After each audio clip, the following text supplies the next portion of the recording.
Okay, I'm Chris Johnson. I'm originally from Rapid City, South Dakota, and I graduated from high school in 1968, and then I went into the Army in May of 1969, and I trained in basic training in Fort Lewis, Washington, and from there I went to Fort Knox, Kentucky, and trained in armor training, and from there I went to Vietnam.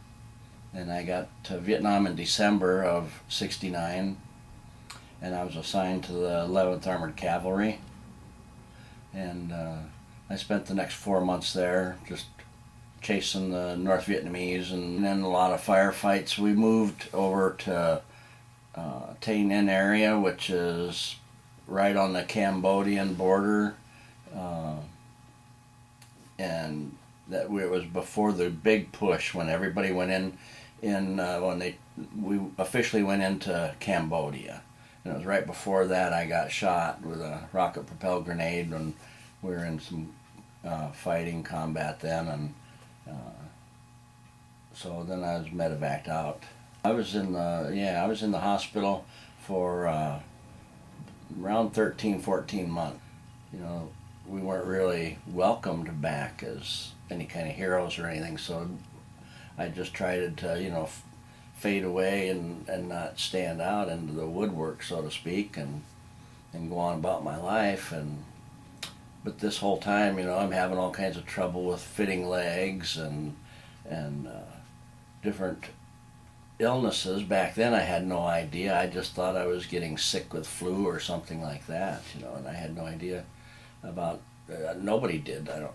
That was in the military in the enlisted ranks about any type of spraying unless they were doing it. They never warned us or told us about Agent Orange. But I did get copies of maps or ground maps when I was in the area I was in Vietnam, and I traced out from the herb tapes all the spray missions, and I traced them out on the maps, and I checked it. So I was in areas that were sprayed that day or the next day. We were in those areas, but also, and then when I found out about Agent Orange in '78, I started doing a lot of research on it and how the drift could affect, you know, 20, 30 miles or so when they're spraying in the big airplanes.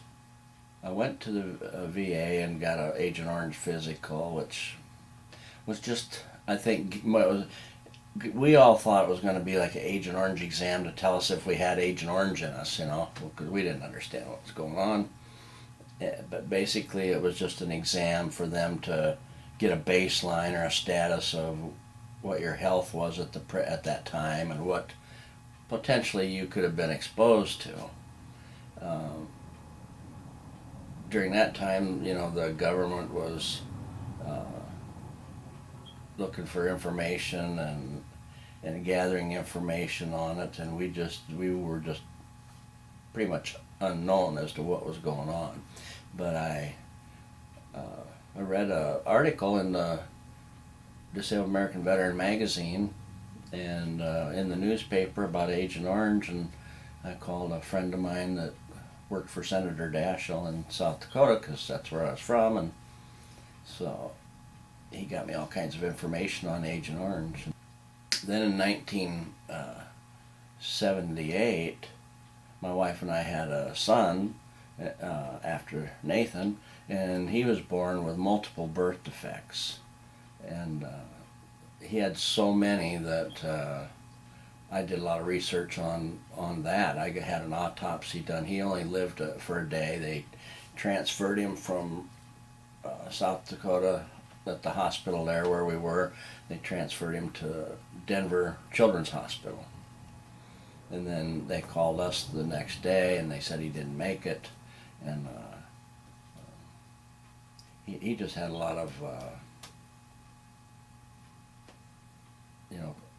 just chromosome damage. After I contacted Senator Daschle, then he brought me to Washington, D.C. to do some work for him. And that's where I really started learning about Agent Orange was while I was in his office. I started gathering information from different government agencies and reading about it. and trying to get Agent Orange legislation passed. A lot of small, protests, if you will, that I attended that were just, they aren't protests like you know of during the 60s. It would be more of like a bunch of veterans with signs trying to make an awareness of Agent Orange because it was something nobody wanted to talk about. I had a lot of people that actually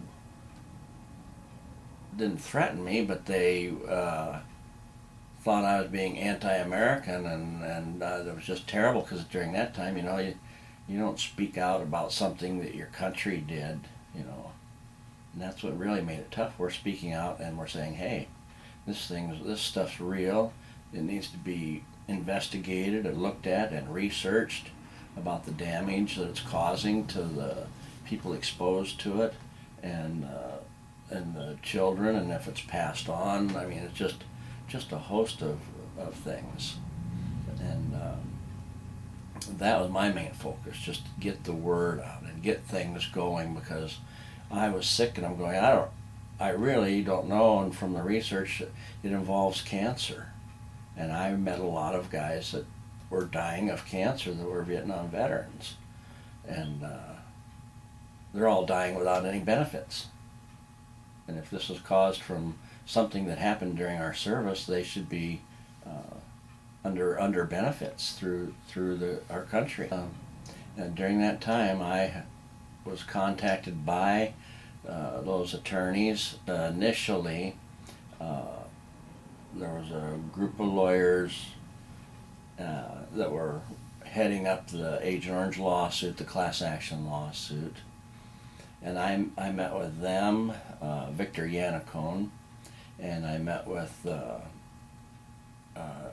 Dr. Epstein, I'm not sure how you pronounce it to this day, who's a well-known toxicologist in that arena, and he helped to get DET banned and stuff, back during, I'm not sure what years, but I met with them in Washington, D.C. when I was out there, and we all went to dinner and talked about all this stuff and discussed a game plan, sort of, what our focus would be. And it was on the one front, we're trying to get the VA to move to make benefits available to veterans and to take them in and help them with illnesses. And then on the other front was the Agent Orange class action lawsuit, because we're trying to just put pressure on somebody to do something. That would have been about 1982, I believe, somewhere in that neighborhood. I'm not positive, but I think it was. And yeah, it was. It might have even been 83. And so, I was scared to death. I couldn't even sleep the night before. I was in the hotel. I called a friend of mine back in South Dakota, and I went, I can't even sleep. I'm just so nervous. I think I better just come home. This is way beyond me. But I went, and I just told the judge things that I'm telling you today, and just trying to get honest word out there about sick and dying people, and let's do something about it. And at that time, there was a split in the Agent Orange community of advocates that were working with it, and because I met with the attorneys that filed the suit, and then the suit was taken away from the lead. There's a lot of politics going on. It was taken away from the lead attorneys, and some other attorneys took over, and so I didn't know a lot of the politics behind the scenes. And they showed me a lot of evidence, and they showed me a lot of evidence that the court wouldn't give us. They told me about it in the law firm. I met with the attorneys, and they just showed me that to continue on with the lawsuit would be pretty shaky ground, they said at that time, because they had sealed a lot of the documents from the chemical companies, so we couldn't have access. And so based on that, it was either we're gonna, there's no in between, either win or lose. And so when I testified, I was real specific, and I struggled all night with it, with my testimony. And I finally decided I'm going to get up, and I went. I didn't have to go for or against the settlement, but the judge did want to know. And I said, well, I'm for a settlement, but only if the amount is large enough to take care of the class. And if the settlement is large enough to take care of the class, and you could, I didn't know anything much about lawsuits then. I said, but if you could invest and draw interest or whatever off and use that to help with health care and benefits and burial benefits, whatever, to help children and children born with birth defects and stuff like that. I said, that's what we need, but it has to be a large enough sum. You can't just settle for something and call it done.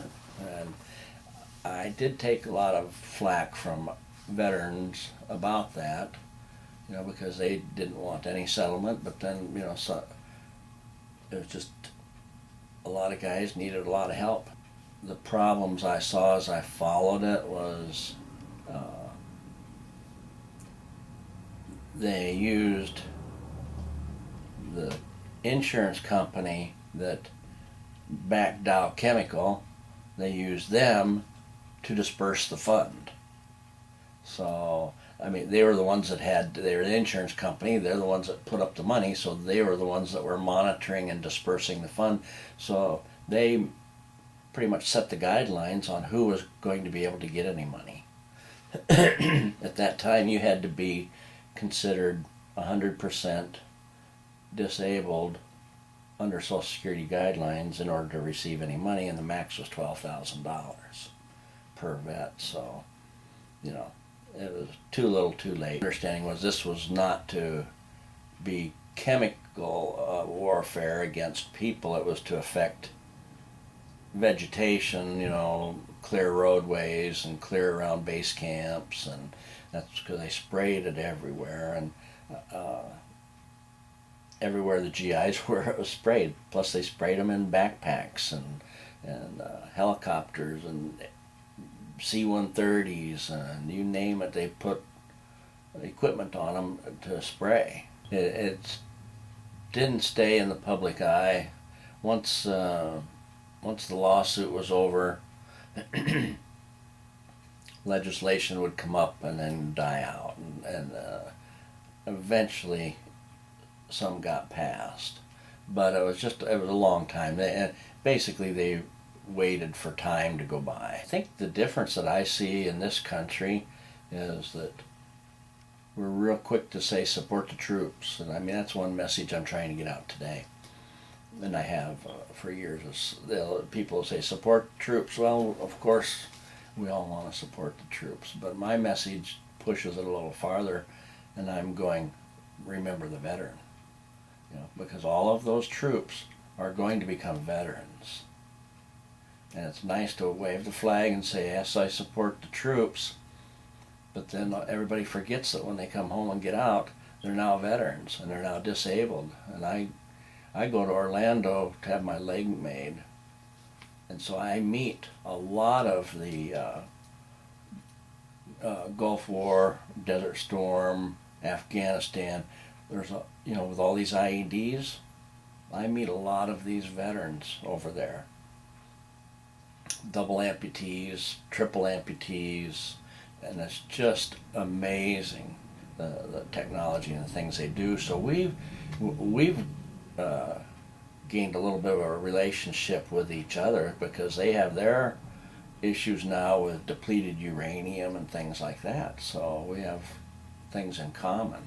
I'm doing pretty good. I still I'm retired on my disability, and I have a lot of days where I spend resting, and just knock on wood that I don't end up with cancer. you know, until late in life. I mean, I've had a great life. I've had a good life, you know, with my family.